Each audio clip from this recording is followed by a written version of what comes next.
Hello and welcome to Twisted Britain, a podcast on true crime in Britain with a sprinkling of the weird and the macabre. And your hosts are me, Bob Dale. And me, Nadine Royal. We're a couple of friends who met in the pub and we developed a friendship based on our mutual love of booze, podcasts and pub quizzes. We met in the Settle Inn in Stirling and that's where we're recording right now. Each week we'll both tell a story of something twisted. One long story and one short one. And we'll decide who goes first based on the flip of a coin. So, how you doing? Yeah, I'm good, thank you. How are you? I'm alright. I noticed your scar from last week's gone away. It's faded, it's gone. I'm going to interject here just because I'm pretty sure you can hear them in the background. There's a lovely group enjoying themselves in the pub this evening, so we've retreated to a tiny little corner to see if we can get anything out of this. Hopefully we can. Who are we to stand in the way of jolly good fun? Jolly good fun, indeed. So, I'm on the long story this week. Yep, I'm on the short. And when I spoke to you last, I was already panicking about whether I knew what I was going to talk about or not. But I managed to find a pretty cool story that I think you'll enjoy. You'll probably have heard about it before, but I wouldn't imagine you'll know all the details. Right, so okay. we'll get into that in a bit. Yeah, mine's quite modern, last couple of years. Okay, cool. So you might have heard of it, but I hadn't until I came across it. So don't know. Maybe you will. Maybe you won't have. Perfect. Let's. I think let's just jump right in. We just jump right in. Yeah, okay. Let's go. Flip that shit. Tails, you go. No, it's Tails again. I always go first. Hang on. I quite like it though. I get to sit back, have a little drink. I know, I didn't get enough drinks before we started. So this is the story of the only assassinated British Prime Minister in history. Oh, nice. No, I don't know this, I don't think. I'm not very hot on history. So anything historical, luckily we're not doing a history podcast then or anything, yeah. So Spencer Perceval was Prime Minister from the 4th of October 1809 until the 11th of May 1812. Now there's every chance he'd have kept going as Prime Minister because back then it wasn't like limited, they were just Prime Minister as long as they were. Right, okay. Because technically they weren't officially Prime Ministers, they were officially the First Lord of the Treasury. Ooh. Because at that point the royal family still ran the country as such. So do you know who decided that when they stopped being Prime Minister, or were they just like, I've had enough? So they had they had the title of Prime Minister. They were the First Minister. Yeah. But there was a Reform Act in the 1860s that kind of led to the decline of the royal family's power over everything. Right. Because they started to remove themselves from political power at that point. Mm-hmm. So George III was the monarch at the time when he took over, but he wasn't particularly well at the time. He actually became a loony by the end of his term. For the last 10 years of his life, he was pretty fucked. So the Prince Regent, who became George IV, was kind of the power of the time. He was the only Attorney General to ever reach the role of PM. So it's not often that a lawyer then becomes the Prime Minister. Yeah. It's not happened often, but he was originally a lawyer and then became Prime Minister. Like I said, he's the only Prime Minister in British history to have ever been assassinated, and he was the 21st Prime Minister or the 21st First Lord of the Treasury. Right. Because the First Lord of the Treasury is still a title installed on the Prime Minister to this day. Okay. So all 75 Prime Ministers have been the First Lord, but now they are the Prime Minister with the assumed role of. Yeah. So Spencer Perceval was born on the 17th in November 1762 in Audley Square in Mayfair in London. He was the 7th son of the 2nd Earl of Egmont. It's probably Edgemont rather than Egmont. What's it spelled? E-G-M-O-T? E-G-M-O... Egmont? I don't know. I would have called it Egmont. Right, okay. He was educated in Trinity College in Cambridge. He studied law at Lincoln's Inn and practiced as a barrister in the Midland Circuit. In 1796, he became the King's Counsel before entering politics aged 33 as a Member of Parliament for Northampton. So the King's Counsel was like his law advisor. Okay.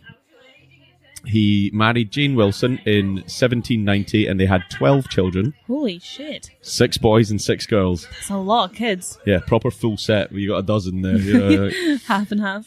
He was considered to be a highly conservative politician and had a reputation for attacks on radicalism. Okay. He served as the Solicitor General and the Attorney General. So yeah, like I said, the Attorney General was the chief legal advisor for the Crown, and the Solicitor General was like his first in command. So he worked his way up the ladder. He worked as the Attorney General through Henry Addington's prime ministership and continued in the position through William Pitt the Younger's second term as PM until William Pitt died in 1806 of a peptic ulcer. Oh. After Pitt's death, there was a Ministry of All the Talents formed. So it was basically like... Ministry of All the Talent? Yeah, so it was like a term given to a full coalition government. Right. Because they were at war with Napoleon at the time. Okay. So rather than saying your party's now in power, they kind of took the best of everybody to try and... It's quite a nice name, All the Talents. I like the Ministry of All the Talents. It sounds like Harry Potter. Yeah. Yeah, so like I said, they were at war with Napoleon, and basically this was a cross-party coalition. It was supposed to be kind of in the national interest, but it didn't really last very long because, well, they were all on opposite sides of the government, and it lasted for about a year. Yeah.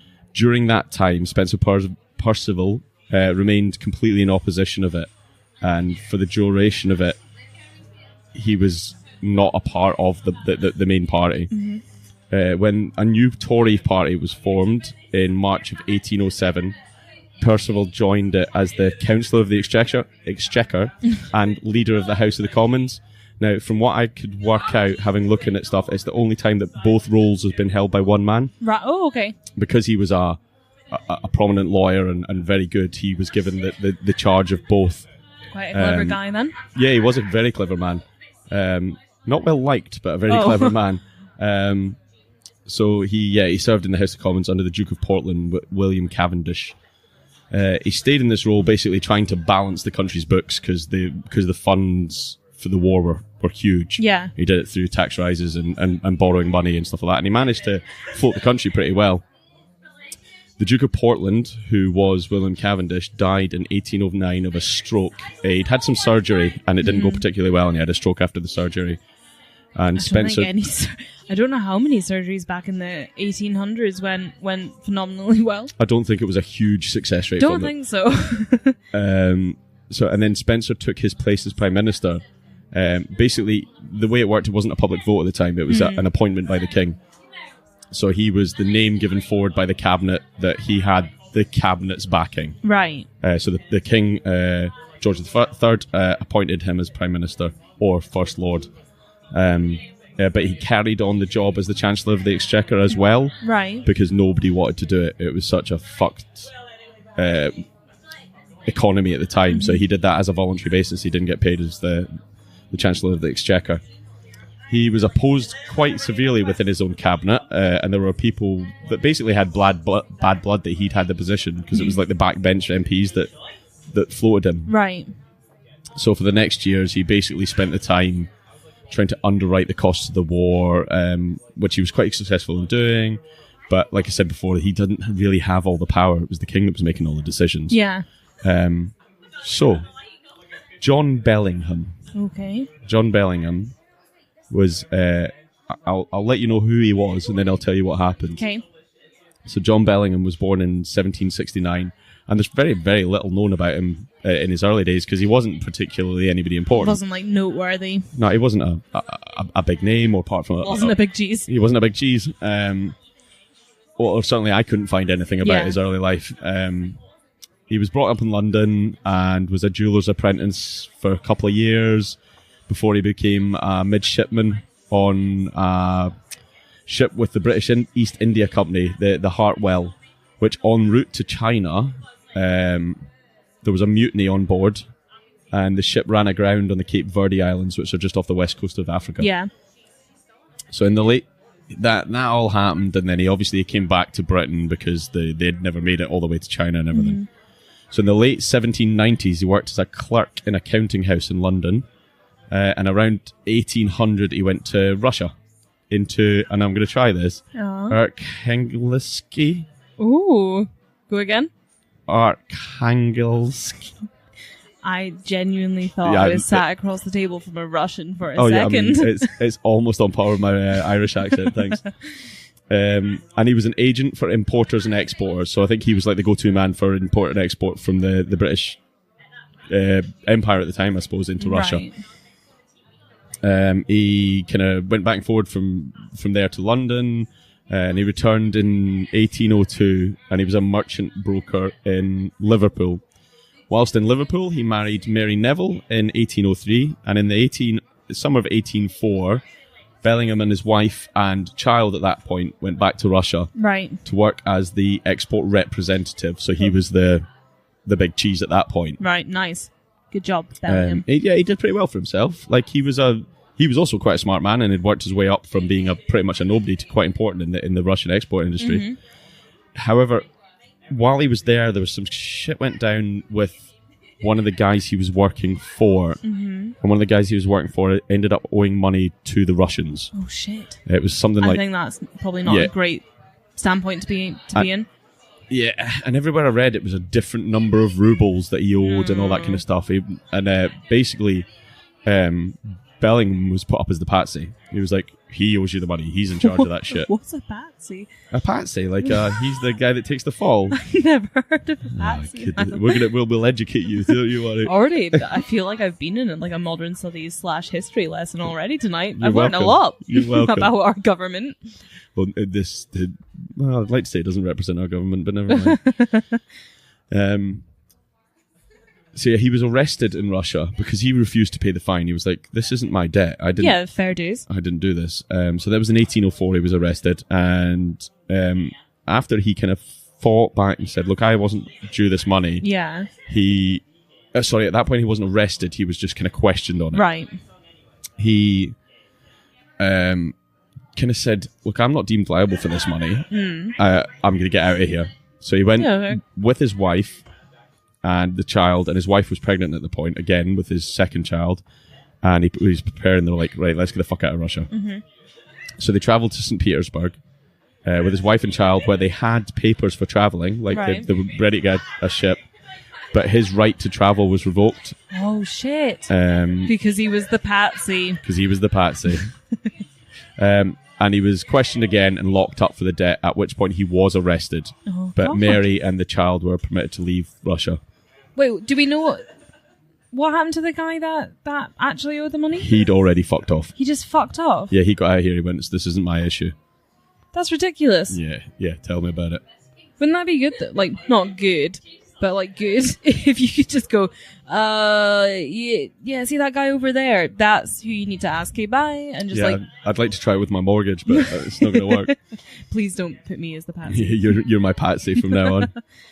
So he was sentenced to a year in jail for the debt. And when he got out, he kind of kept fighting it and everything. He ended up back in jail based on the same kind of charges. Right. And he was, during the whole time he was in jail, he was writing letters to the UK government going, "Look, you need to help me here." And he got literally fuck all back from the government. And he started to get a bit like, why are they not helping me? I've not done anything. I've been here to try and help export and all that kind of stuff. And he got really fired up about it. Yeah. He finally was released from jail in 1809. So he spent 5 years in jail in Russia. Like one of the best places in the world to spend time in jail. And in the 1800s, is this? Yeah, 1809. Oh, I wouldn't want to spend time there now, never mind 200 years ago. No, I one time watched this documentary about Russian prisons and they are no joke. No, absolutely not. They've got those like massive fucking like dogs and stuff in one of them. And there's like another one where anytime you walk anywhere, they like bend you over. So they're holding your hands behind your back and then they like bend you. So you're like right angled over and you've got to look down so you can't see where you're going. So you can't, even if you escaped out your cell, you'd have no... Like, they blindfold you and stuff, so if you came out your cell, you wouldn't even know where to go. You're the second-class citizen, you're the prisoner. Crazy. It's the gulag. Crazy That's scary. where they sent them all, it's gulag. Gulag. Yeah. Another word for you? Yeah, thank you. So yeah, like I say, he was finally released in 1809, and he set off back to London, and like the first thing he did when he got back to London was start petitioning the Parliament for compensations. Say, look, you didn't help me out, I lost part of my life, I lost a load of money, I need... Do you know what happened to his wife and kid? Did they get on the So they went back to Liverpool. They're fine. And they lived in Liverpool. She had the second child there while he was still in jail. God. he was met kind of with a blank wall when he was in London with all this, because the kind of political situation between UK and Russia had changed, and they were like, look, we don't owe you anything, we've got nothing to do with Russia anymore, you were just locked up in jail there. Yeah.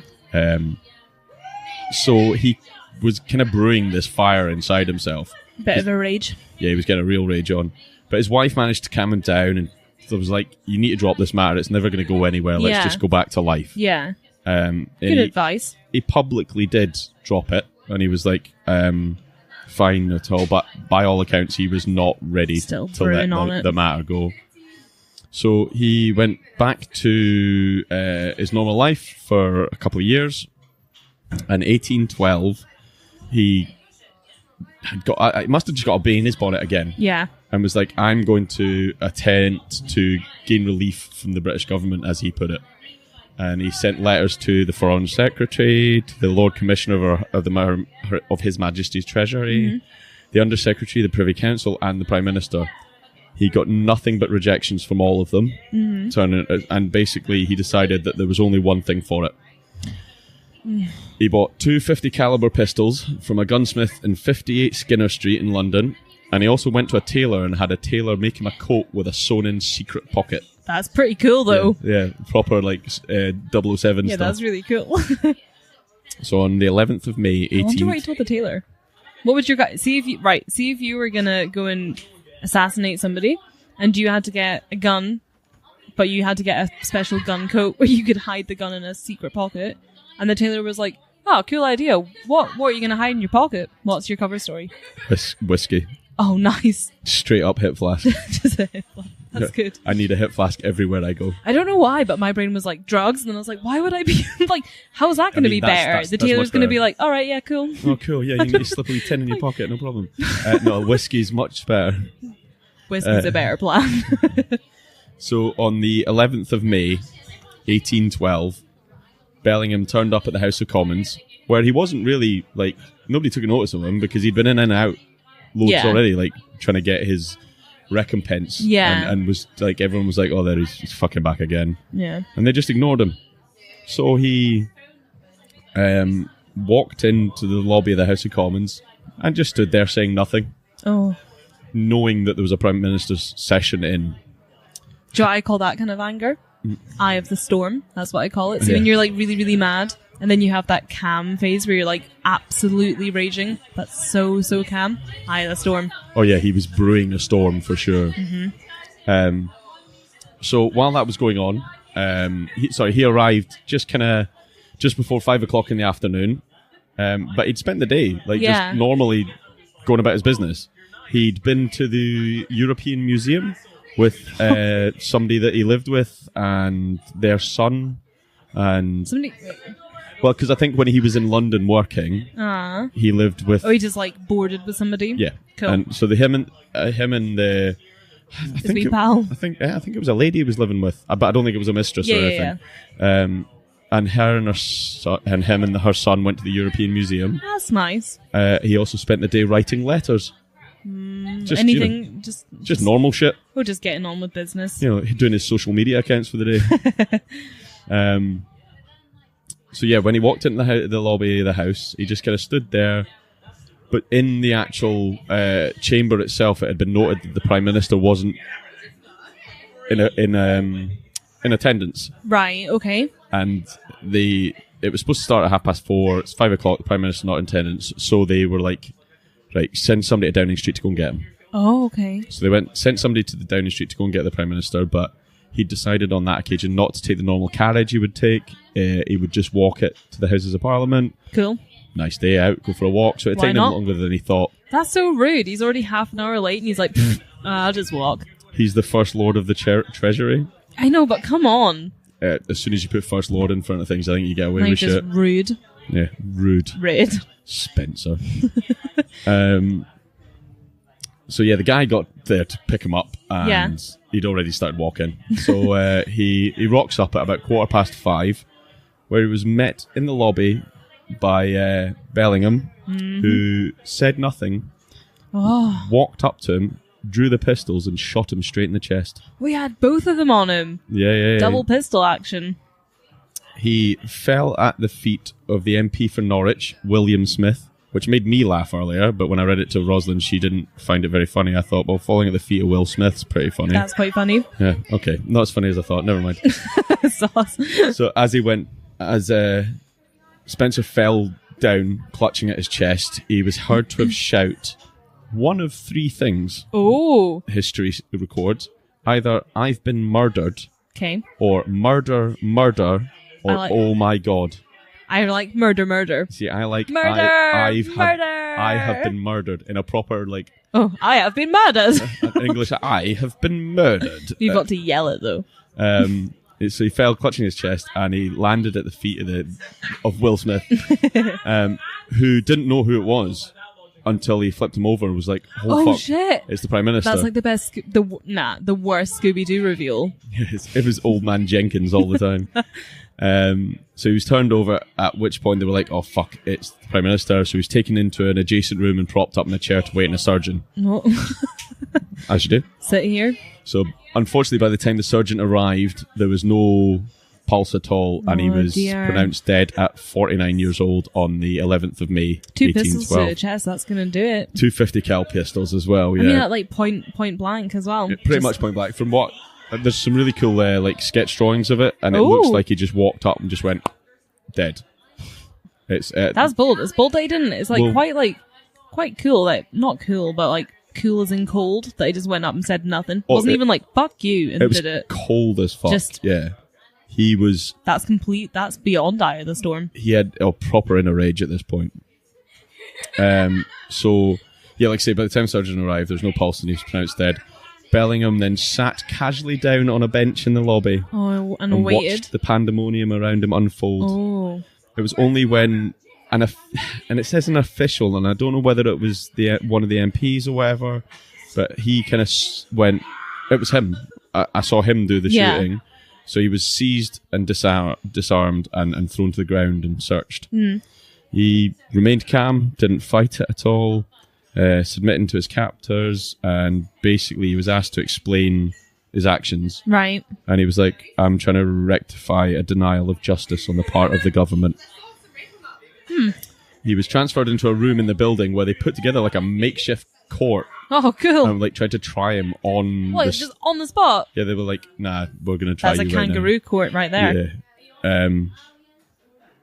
He quoted during this session, I have been ill-treated.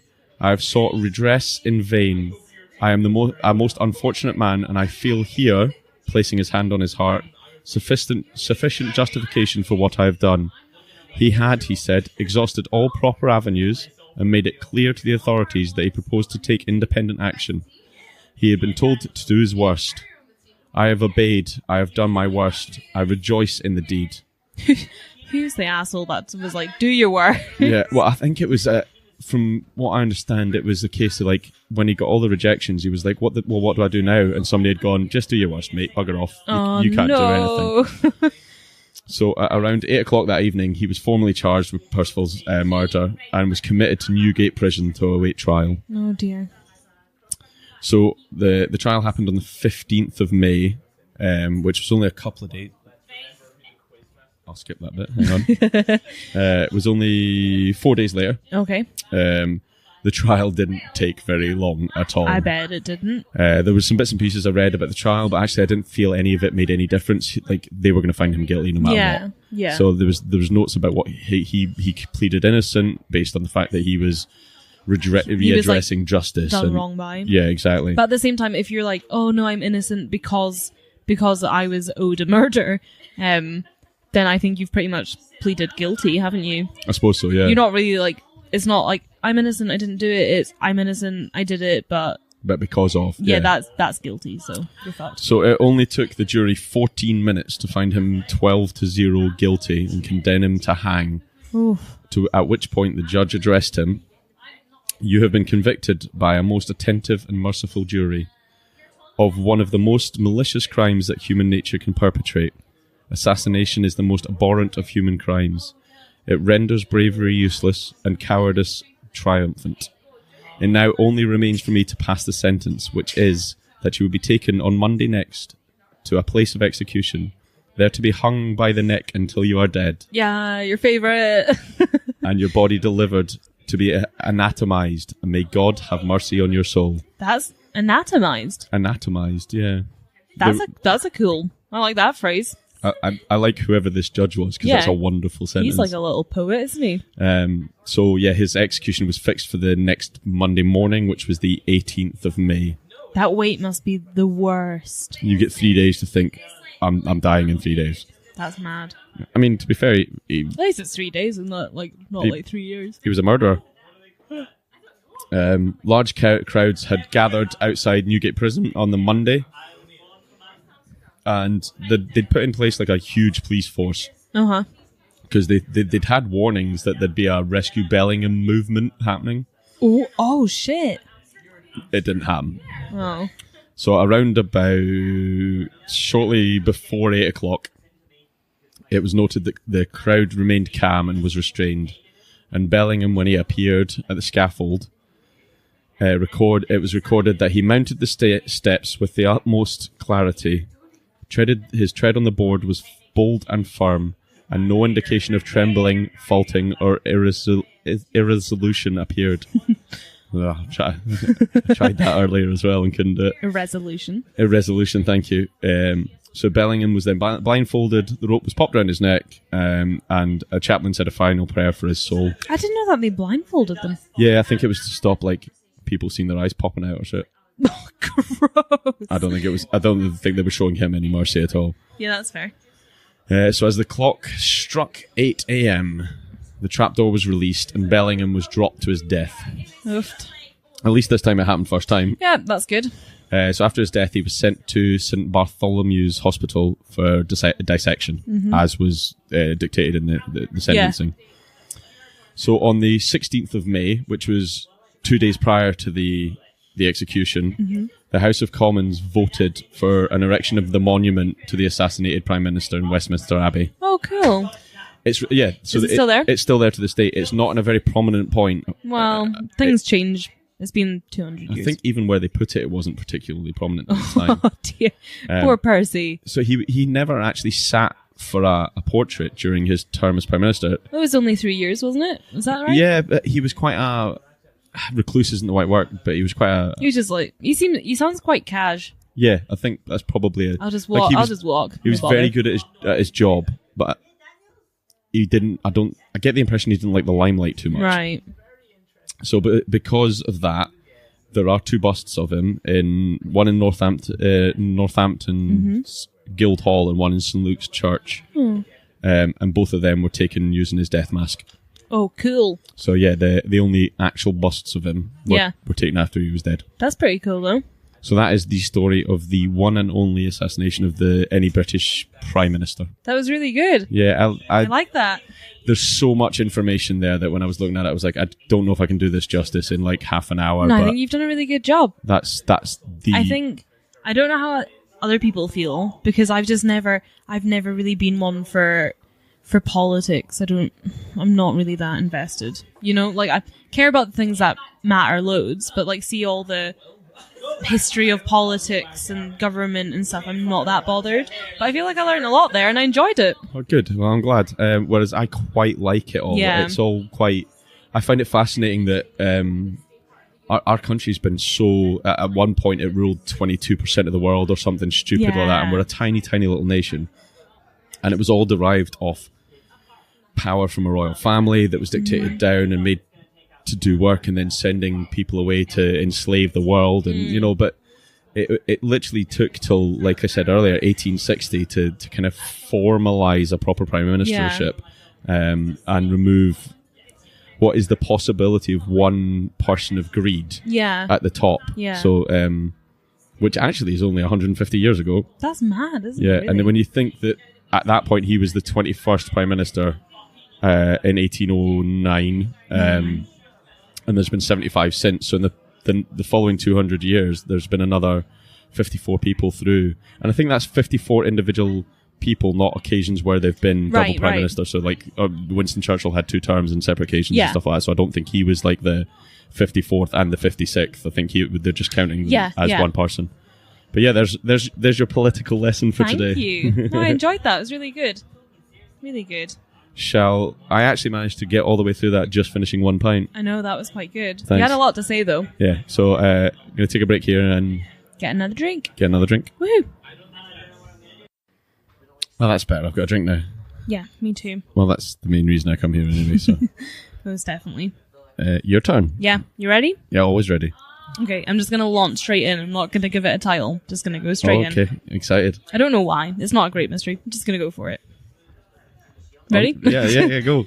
So, the body of a teenage girl was found in undergrowth just off of Great Western Road in Clydebank, Weston Bartonshire, which is in Scotland, for those people that don't know. Not too far away from here, actually. Not too far. Not too far from where I grew up as well. The body was found on the 21st of March 2016, which is the day before my birthday as well. Oh, okay. The body was that of Paige Doherty. I think it's Doherty. Doherty. Not with the C. Yeah, but no, I think it's Doherty. That's right, yeah. She'd stayed with a friend in Clydebank the night before she was killed. Paige died as she travelled to work at a hairdresser's in Kirkintilloch. She was a 15-year-old girl who was only 4 foot 8 inches tall. She's quite short. Yeah, about your height. Yeah, around there, actually. Concerns were raised that night when no one had heard from Paige and she'd failed to show at work. Her mother, Pamela Munro, went to the police and a missing person inquiry began. 2 days later, her body was found. So she was travelling to work, just like walking to work? No, she got a bus. Okay. And then went off to work in Kirkintilloch and Kirky. And died on the bus? No. No. We'll get there. Oh, sorry. I always ask too many questions. So as police launched a murder inquiry, Paige's mother, Pamela, wrote on Facebook, "We are absolutely devastated, as will many people who know her will be." Yeah. It's... Facebook age. Yeah, do you post that? I suppose that's how people find out about stuff, isn't it? Yeah, okay. So Paige was last seen entering Delicious Deli. Nice. At 8:21 a.m. Nice wee advert there. Well, no, this is not a nice advert for Delicious Deli. Okay. Paige was last seen entering Delicious Deli at 8:21 a.m., 2 days before her body was found. So that was the 19th of March 2016. That she went into the deli and was last seen. She was going for a sandwich, and that was the last time she was seen. It was that's about 12 miles away from where she works, so she gets a bus from the same road that Delicious Deli is on in Clydebank. And it wasn't food poisoning from the Delicious Deli? No, it wasn't. Detectives later discovered that Paige had gone to the deli, but had not walked away. Right, okay. So, 10 minutes after Paige entered the deli, which was owned by 32-year-old John Leatham, the shutter to the front door was pulled down, which can be seen clearly on CCTV footage. Oh, no. Leatham told the owner of a nearby hairdresser who had peered in, "What a morning, the lassie didn't turn up. I had a nosebleed and I need to collect my car." First world problems. Yep. After collecting his car and parking it outside the deli, Leatham began his attempt to cover up the murder he had just committed in the back office. Right, okay. The post-mortem examination recorded 61 stab wounds, including 43 to her head and neck, and 85 further cuts, many of them described as defensive in nature, which indicates that she was conscious and able to move for at least part of the attack. Oh, that's horrible. So that's trying to fight him off and he was attacking her the whole time. 61 stab wounds, 43 to her head and neck, and then 85 further cuts. Wow. That weren't classified as stabs. On somebody that's 4 foot odds is not a lot 15 years old. Not a lot of body to stab, is it? No. Nope. CCTV images showed him running to neighbouring shops. This is John Leatham. Showed him running to neighbouring shops to buy bin bags and antibacterial wipes. Shortly afterwards, he is seen taking Paige's body from the deli to his car. Leatham went on to change his trousers and bought bottles of bleach before going back to his shop. So he was seen on CCTV moving the body? Yes. Right, okay. The day after the murder, Leatham went on a family outing to Balmaha with his wife and young child. He's a father of 2, by the way. Oh, just a nice wee day trip. Just a wee day trip. On the 21st of March, 2 days after the murder, Leatham is believed to have moved Paige's body. Okay. Leatham's shop, home and car were searched, after which he was detained. Leatham initially denied any involvement with Paige's death, but later admitted to the murder, claiming to have panicked after she threatened to report him for sexual assault. Yeah, just, would you like butter or mayonnaise with that? You know, I'm just going to stab you to death now. Yep. He said that she was attending a job interview at the deli, and I didn't really... The way that it was phrased in loads of the articles I read about this was like, oh, he said that she was attending a job interview, but I don't think it... I didn't look way too far into it. But it was said she was on her way to work anyway. She was on her way to work at Kirky in her hairdresser's, and she was like apparently at a deli for a job interview. Sounds a bit like bullshit to me. Sounds but like, yeah, she was going in to get her lunch for the day, not a well, job that for one life. article said that she was going in to buy a couple of rolls on her way to work. Well, that seems like a reasonable thing to do. Right, exactly. Stop, get a roll and sausage, square, like, what am I saying? Square sausage and potato scone. Sausage. Showing you a particular breakfast roll. That's my favourite. Right, okay. At the High Court, where his sentencing was deferred for a month, Leatham was told that his attack was savage and frenzied, and was reminded that Paige was just a child. Yeah, I think that's a big important point here, is that people are leaving. Woohoo! Don't get in the way of joy. Yeah, so he was told that his attack was savage and frenzied, and was reminded that she was just a child. I think that's a definite reminder that should be kept thrown at him. Yeah, 100%. At the trial, the prosecutor, Ian McSporran, great Scottish name there. That is a made-up name. Ian McSporran. That's a made-up name. He said, the body of Paige Docherty was wrapped in what appeared to be black bin bags, her white socked foot protruding. So this is what they could see from the CCTV. Yep. He placed her body in the rear of the car and closed the boot.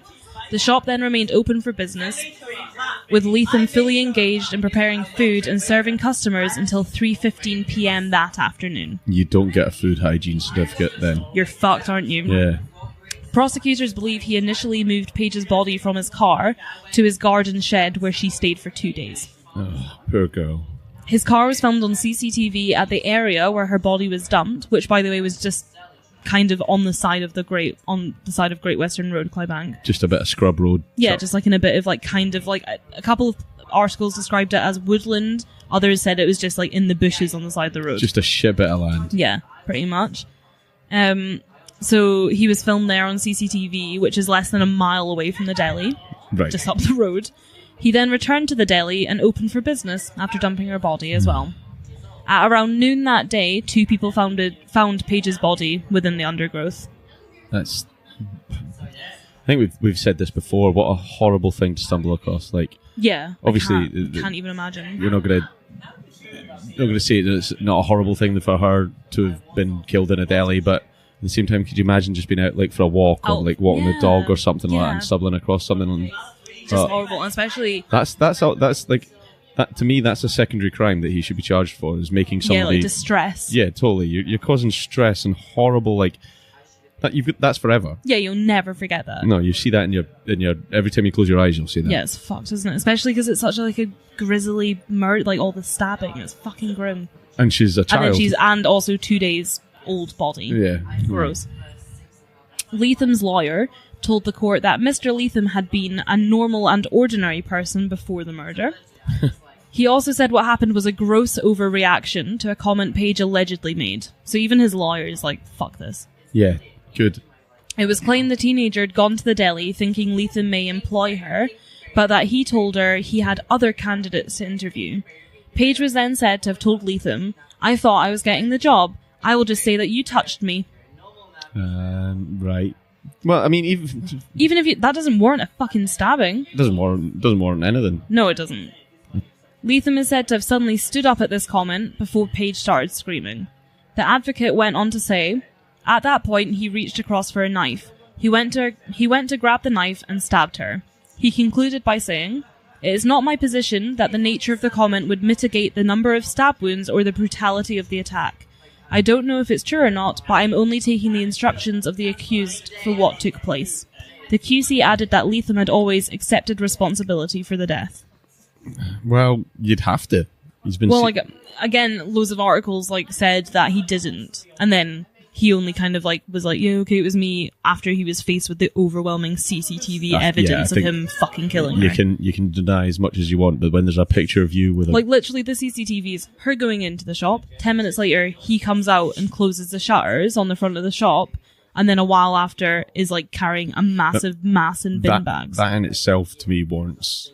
That's fucked. Yeah, whether you see the body or not, afterwards on CCTV. Not he's 15-year-old girl walks into your shop and you close the showers, jail time. Yeah, 100%.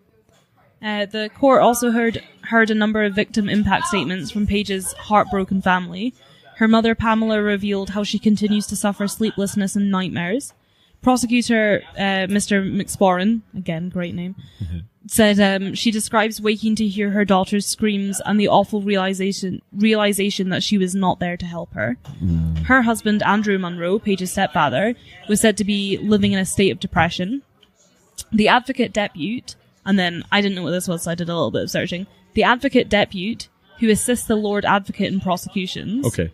Do you know what I didn't know what the Lord Advocate was, so I looked at that too. The Lord Advocate is the chief legal officer of the Scottish Government and the Crown in Scotland for both civil and criminal matters that fall within the devolved powers of the Scottish Parliament. So yeah, just a brief kind of interjection there. Basically, within the Scottish law, you don't get the Crown tries you, so you're not up against a defense. The defense isn't the person that it isn't the victim or the victim's family. Yeah. The defense is basically against the government as such. So it's the victim against the government. Yeah. No, sorry, the advocate against the government. You know what I mean? So the Lord Advocate is the chief public prosecutor for Scotland, and all prosecutions on indictment are conducted by the Crown Office and Procurator Fiscal Service. Yeah, that's why it's like you're being tried against the statute of laws. Yeah. So the advocate depute who assists the Lord Advocate added, they cannot get out of their minds the terror they believe Paige must have experienced as the attack upon her began. Mr. McSporran added, the effect on her siblings and the loss suffered by her many friends are all set out in touching detail. So they had to sit there and listen to this horrible, all these stab wounds and stuff, and the fact that they're defensive wounds, so she was conscious and fighting for her life. Yeah, so they had to hear that, but you also hope that he had to listen to their reactions and their how harrowing it was so to they more made, than just one they're person. Called impact statements. Yeah, so they get to get up and be like, this is how you fucked my life up. Yeah. Which I think is so fair to do that. Thirdly, crime, almost. If it's secondaries finding it, thirdly is what you've done to everybody else. Yeah. Leatham was sentenced to 27 years in prison. Not enough. And he was 32 at the time, I think? From memory now, I don't know, but I'm pretty sure 27 is there or thereabouts the most you can get handed in under Scottish law. I think that's considered, you can't get sentenced to life forever, as far as I can understand. Yeah. But I think 27 is one of the most maximum sentences they can hand out to you. I might do a bit on that, actually. Maybe my next short I'll do a rules and laws in Britain. Oh, that's cool. I'd actually thought about doing a short on the history of capital punishment. Oh, nice. In the UK, so we'll do them separately. Nice. Following the hearing, Detective Superintendent Duncan Sloan, who led the inquiry, said CCTV footage had been vital to catching Leatham. He said, officers painstakingly reviewed hours of footage which ultimately revealed that Paige walked into the shop but didn't leave. This, coupled with extensive forensic examinations of the crime scenes, helped to establish what happened to Paige and who was responsible. I am sure that the sheer weight of this evidence has led to the guilty plea at court today. The detective then went on to add as well that our thoughts remain with Paige's family, whose vibrant, bright young daughter has been cruelly taken away from them at just 15 years of age. Paige's whole future lay ahead of her, and her life has been brutally cut short by the vicious actions of one man. Yeah, and I think we could probably say that our thoughts go with them as well. Yeah, just horrific. And this was only 2 years ago. And what a stupid fucking crime to commit. One asshole.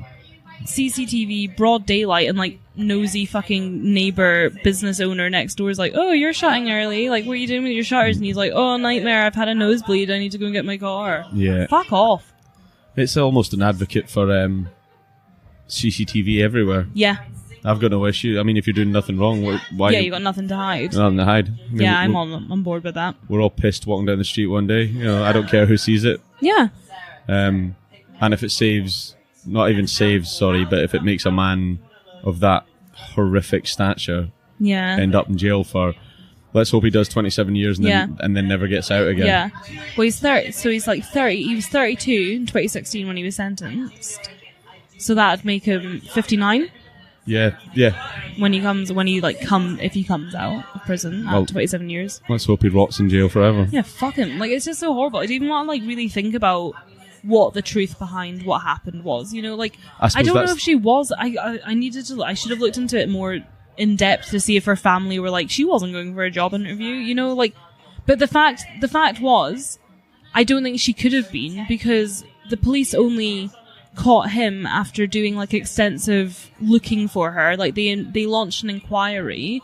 They didn't get pointed towards him. You think if she was known going for a job interview, she'd have told her mum or some of her mates or something. She slept at her mate's house the night before in Clydebank, so she would have been to her mate, well, I need to get up and go to this job interview before I go to work. Absolutely. But her friend obviously didn't know about it, because the only reason they even caught him was because of all the CCTV and stuff. Yeah.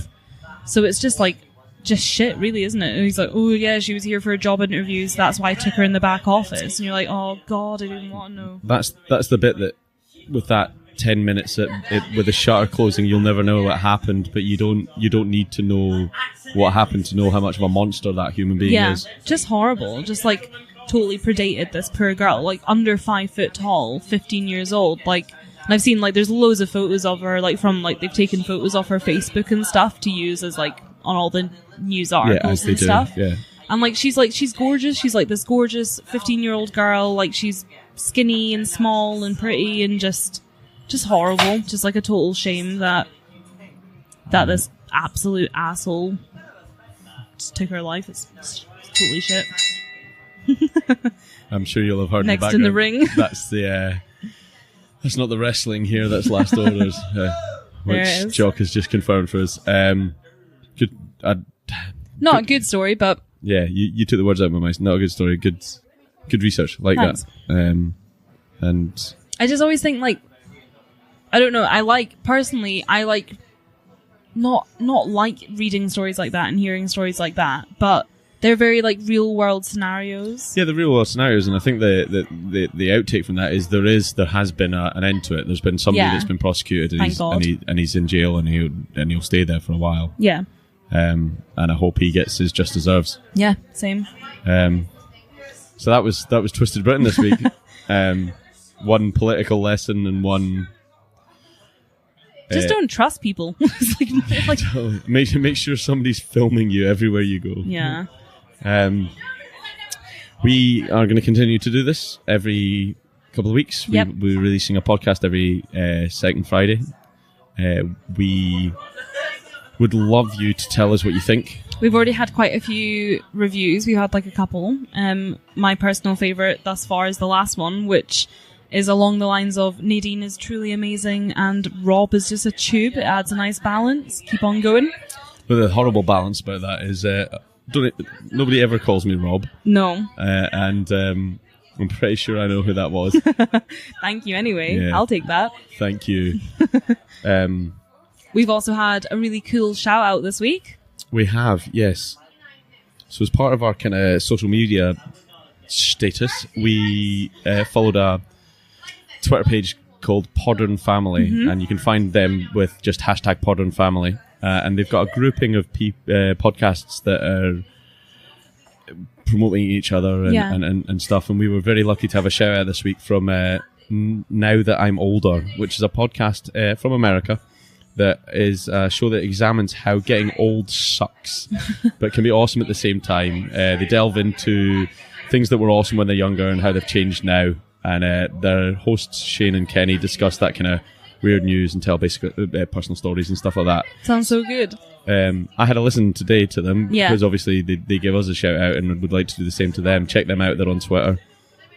And I really enjoyed it. It's really good. Oh, good.